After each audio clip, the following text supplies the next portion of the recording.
So I was saying Paul's name was Saul. In the Old Testament, also there was a guy called Saul. I want to show you a little bit about his history. That's a great warning for us. If you turn to 1 Samuel,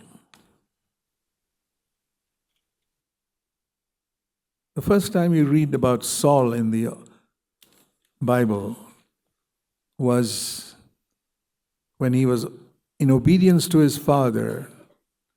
He went looking for some donkeys belonging to his father that were lost. And you read about it in 1 Samuel chapter 9, verse 3. 1 Samuel 9, verse 3. The donkeys of Kish, who was Saul's father, were lost.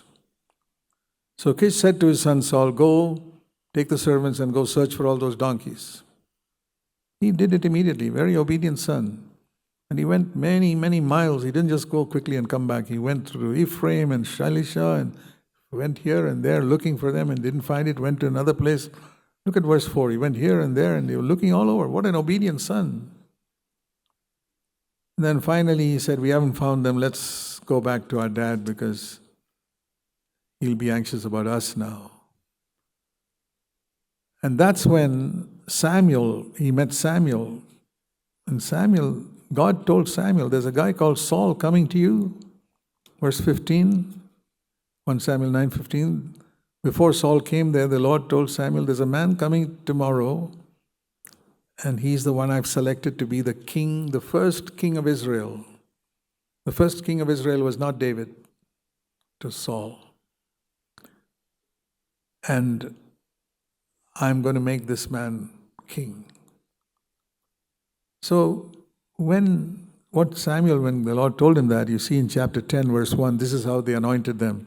Samuel took some oil from a flask and poured it on Saul's head and said, "You're anointed to be the ruler over the Lord's people." And then the time came to publicly anoint him as king. Chapter 10, verse 17. Samuel called, he had privately done it already, but then he wanted all the people to know it too. And he said to the sons of Israel, chapter 10, verse 17, he gathered all the people together and told them in verse 18 onwards, "I'm going to give you a king like you wanted it." So he didn't tell them, "Hey, listen, I've already anointed Saul as a king because the Lord told me." The people will say, "How? You did some partiality there." He didn't want to be accused of that. He said, "Let the Lord show himself who is the king." And the Lord brought, verse 20, all the tribes of Israel. There were 12 tribes, and they said, "Cast lots." You know how they cast lots to find out and pick out one name. Which is that? Benjamin. They cast a lot, and out of 12, that was God's sovereignty, picked out Benjamin. Then they said, "Put the names of all the families in Benjamin." And one family, the Matrite family, was taken, verse 21. Okay, then let's put all the children in this family. And they took out a lot, and the name of Saul came out. So nobody could accuse Samuel of partiality. That's how the Lord controlled the lot in the Old Testament like that. And so they wanted to anoint him. And now this is the thing I want you to notice. They looked for him and he could not be found. He knew that they were going to look for a king, and he knew he had been anointed king already. He should have been there. He should have been going right up in front. And where's this guy gone? In verse 22, it says he had gone and hidden himself in the baggage. That means a lot of suitcases were lying there, and he was crawling underneath near some suitcase so that nobody would see him. He did not want to be king. He said, "I'm just a nobody." And he hid himself so that they wouldn't find him. But then somebody saw him there, they ran and took him. And Samuel said, "This is the one," verse 24, "whom the Lord has chosen." And everybody shouted, chapter 10, verse 24, "Long live the king."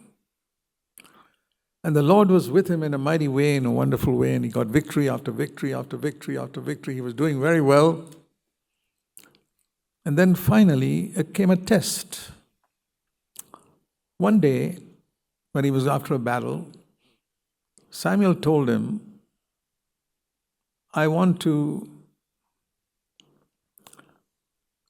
come and offer a sacrifice for you. But Saul did not wait for Samuel to come. We read here, then a second thing happened. The Lord told, this is all in chapter 14 and chapter 15. I want you to go and kill all the Amalekites. And Saul did not kill all of them. He spared the king and he spared the sheep. So I don't want you can see that all in these verses. And Samuel came to Saul in chapter 15 and verse 16. It was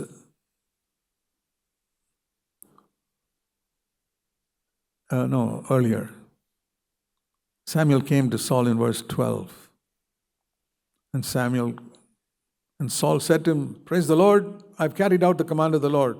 And Samuel said, what do you mean you're carried out? I can see here the sheep of these Amalekites which God told you to kill. You haven't killed them.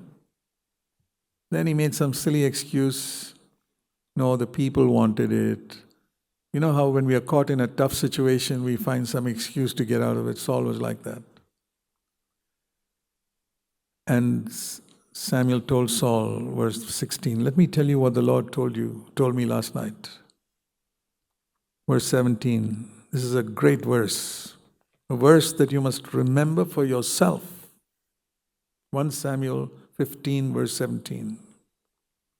Samuel told Saul, isn't it true? There was a time in your life when you were small in your own eyes. You hid yourself in the baggage. You were nobody. The day you came to CFC, you were a nobody. You'd be very thankful if one person came and spoke to you. But you've been here some years, and you've begun to think you're such an important person now. Aha. There was a time when you were small in your own eyes. It's a great expression, to be little in your own eyes.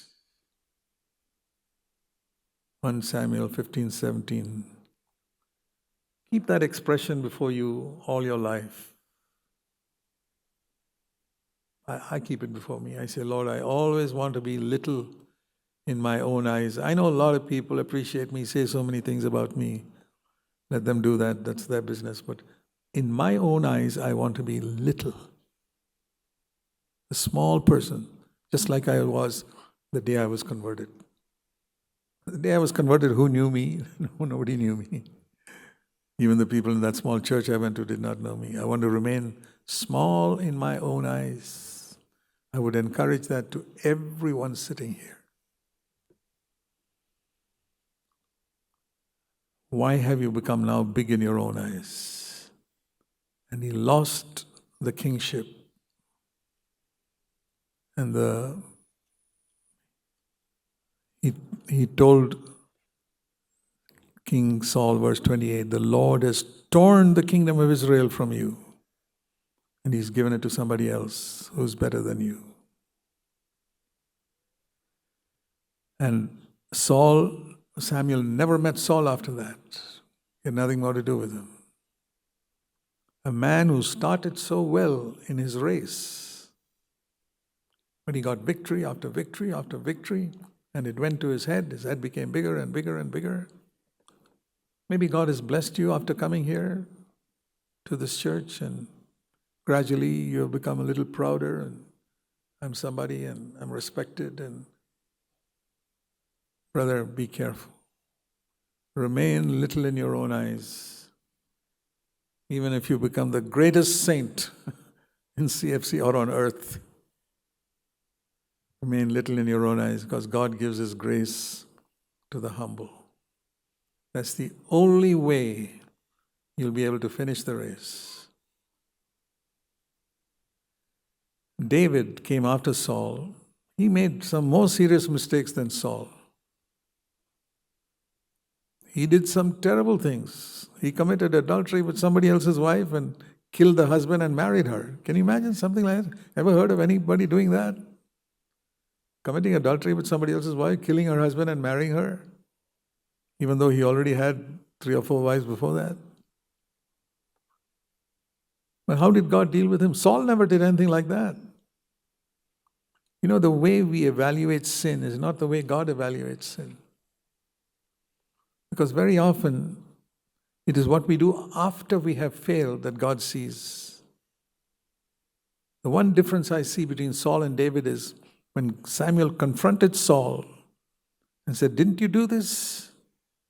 I told you to wait until I come and you went and offered to sacrifice yourself. Why didn't you kill everything that God told you to kill in the enemy? You had become big in your own eyes. God has taken away the kingdom from you."